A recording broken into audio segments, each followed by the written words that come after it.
These New York Knicks, man. My God. 2-0 lead. Jalen Brunson, another sensational fourth quarter. And I mean, everyone from the starting lineup showed up. They got even some solid minutes from Precious Achua. And the Knicks are heading to Indiana up 2-0. But we have a lot to talk about with this game. Not only did obviously Jalen Brunson suffer a foot injury, due to which he missed a whole second quarter and like 3 minutes at the tail end of the first quarter. And he was obviously still sensational when he came back and closed the game out in the fourth quarter. But that will be a question lingering around throughout the rest of these playoffs. How much can it hamper him, and could it get worse over time and make him less effective, obviously? And you had OG Anunoby, who was having, up to the point, probably one of his best games ever, honestly, maybe. I don't know, because he was just sensational offensively, attacking everything, hitting those tough layups, jumpers, doing a little bit of everything offensively while Jalen Brunson was out. And then he got hurt and he has left hamstring tightness. I'm pretty sure it was. Hopefully, I'm not, misremembering it, but I'm pretty sure it was a left hamstring tightness.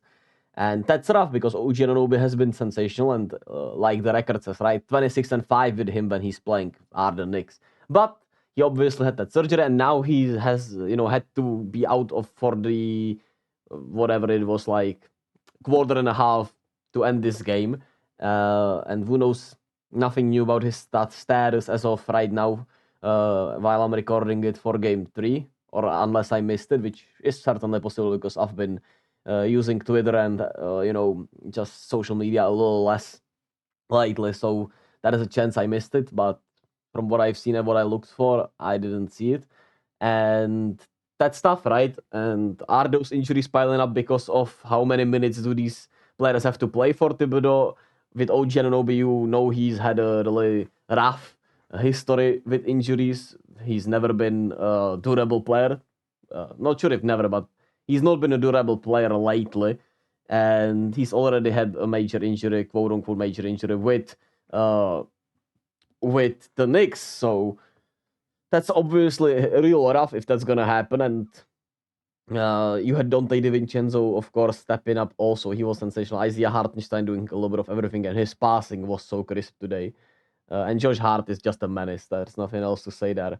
The Knicks obviously have the next man up mentality, and Precious Achua showed it today with Mitchell Robinson, who was out before this game, and he's out for at least for sure the rest of this series, which is another tough break for the Knicks because he's been having a good impact in all playoff series, even though he wasn't good in game 1. Um, so is it the minutes? Is it just unluck? Could be a mixture of both. However, the Knicks will obviously never stop going at it, even if all their starting guys are injured. So the question is how, it sucks because I think this team, if they were healthy, even without Julius Randle, had a chance to beat Boston, just because of this magic and because of the style of play they play. And now, obviously, if they get injured more and more, it's going to be tougher and tougher. Um, with that said, um, Jalen Brunson is just crazy, man. He does get, like I keep saying, a crazy good whistle, but he is great.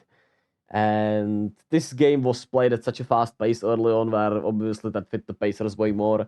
They were able to run at the Knicks defense. They were getting wide open 3-pointers, wide open layups. Tyrese Halliburton was as aggressive as we've seen him these playoffs, probably in the first half. Then they put Josh Hart on him, and he made it tougher on Tyrese, but Tyrese also got way more passive in the second half for whatever reason. And that's just unfortunate. To shows you he might not be ready for the superstar label. Well, he's for sure not ready for it, but these playoffs could have been the superstar moment for him if he was able to consistently step up offensively and be appropriately aggressive the whole game. And he was sensational in the first half, right? And then they put Josh Hart on him, and he was getting put in way more pick and roll actions defensively, and his offensive aggression just went away for whatever reason. And that just sucks because I'm a huge Pacers not fan obviously, but I like the Pacers and I like what they do a lot. And I think they have a lot of likable players. Tyrese being one of them, and it sucks to see him quote unquote go out like this, even though he had his best game in these playoffs today, certainly the best half. But with that said, the Pacers' biggest problem today wasn't Tyrese Halliburton, obviously. That they can't keep the Knicks off the glass when it matters. Once again, a 10 rebound difference, and the Knicks once again got the more crucial rebounds in the more crucial spots for whatever reason, whether it's effort, whether it's luck, whether it's a bit of mix of both. And they obviously can defend the Knicks in transition at all. So whenever that happens, that's very troubling. And they had a hard time staying in front of everyone. And funny enough, the best player defensively on Jalen Brunson has been TJ McConnell. For whatever reason, he's been able to get low enough with him and bother him enough. And Andrew Nemhard, while I think he's still a really good defender and I like his relentlessness and his no fear policy in a way, he's been getting cooked, unfortunately. And I don't know, man. Maybe they needed to play a little more TJ McConnell and maybe even Obi Toppin because I thought Aaron Neesmith was also fairly not worthless, but not good this game, right? He was just not impactful this game. And I mean, Miles Turner, nowhere to be found this game. He's not been able to get going and continue his great play against the more lengthy, more physical, more youngful right team than the Bucks, where he had all the space and all the foot speed to get away with a lot of things against the Brook Lopez, right? Against the Bobby Portis, against the older Bucks team, and now against these Knicks who are more relentless, who can contest better, who can switch better, are more lengthy and fast. He's just not had any success. And then you had off the bench, right? Obi Toppin has been sensational. Another 20-point game today, and he's been an offensive lifeline for them off the bench. Ben Shepherd played another great game offensively off the bench, and he's been really impressive with his poise. And TJ McConnell's been awesome. He's been able to break the paint however he wants against these Knicks, get to that mid-range game. His assists, right, he can create for everyone around him because of how he breaks the paint and create open shots for others. So it's tough because I would say Tyrese disappointed me with his second half approach, but still Pascal Siakam was way more disappointing. Aaron Neesmith was way more disappointing. Miles Turner was way more disappointing. Pascal Siakam, 7 of 18 just does not cut it. And he had a great first two games against the Bucks, and then he's been just kinda okay. Okay is the good word, and he's not been good defensively also either. So that is that. And the amount of layups the Knicks are able to get is kinda crazy. And he felt on the biggest rebound of the night also. He got out rebounded by Hartenstein or whoever it was for probably the biggest rebound of the night in the fourth quarter. And it just sucks for the Pacers because they could have easily been, tied headed into Indy. They could have easily been up 2-0 in this series, but they just aren't clutch enough yet. That's been a problem with them.